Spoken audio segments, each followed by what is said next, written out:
That's something certainly that people wonder if is there some kind of disconnect, and there's not a disconnect at all. We are always in the top 3 of states that bring in refugees to the country. Typically the whole country receives roughly 70,000 a year. Now that's not so big in comparison to the numbers of other types of immigrants we get. So they often get lost in those larger numbers.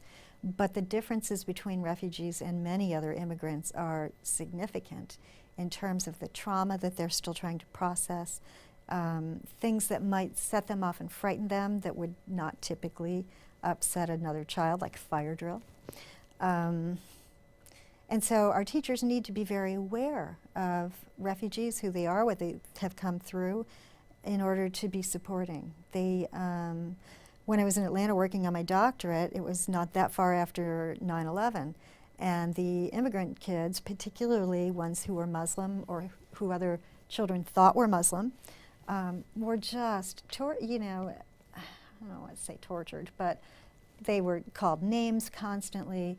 Girls that I'm still quite close to, whose house was burned by Hussein's armies, were called Hussein's sister and Hussein's mother, and you know, he was the reason that they had to flee. So it was just a lot of wrongful behavior, and teachers need to know what's going on and how wrong and cruel that is, so that they can educate all children, you know, about these experiences and about acceptance and about support and help.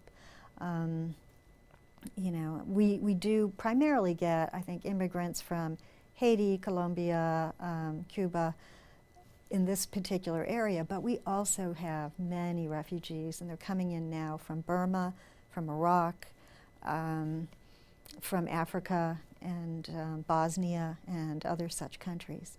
Well, I mean, even if you look at some of those other countries that you mentioned originally, particularly in the Caribbean, it's not like they're coming over from a picnic to begin with. No. How do you get these messages across to your students?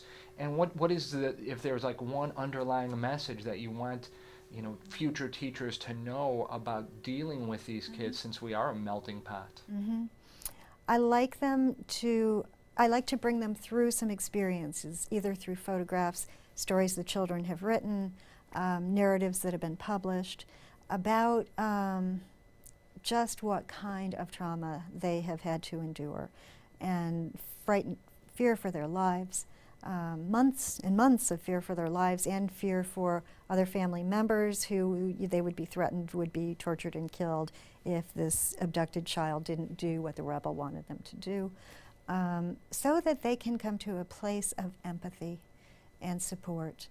And I really do find that my students respond with a tremendous amount of empathy, and they will say things to me like, "I would have never known that.